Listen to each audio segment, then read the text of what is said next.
Watu wengi hufikiri kwamba figo zikifeli huishia kufanywa dialysis tu, lakini si kweli. Figo zinapofeli zinaweza zikakusababishia madhara makubwa ndani ya mwili wako. Kitu cha kwanza, zitakuletea pressure ya kupanda.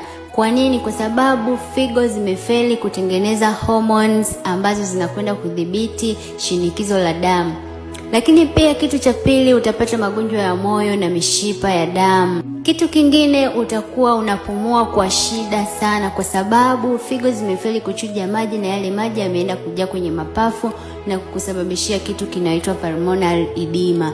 Lakini pia kitu kingine, unapata upungufu wa damu au anemia kwa sababu figo zimeshindwa kutengeneza erythropoietin hormone ambazo zinakwenda kusaidia uzalishaji wa seli nyekundu za damu, na kwa hivyo inakusababishia madhara kama hayo.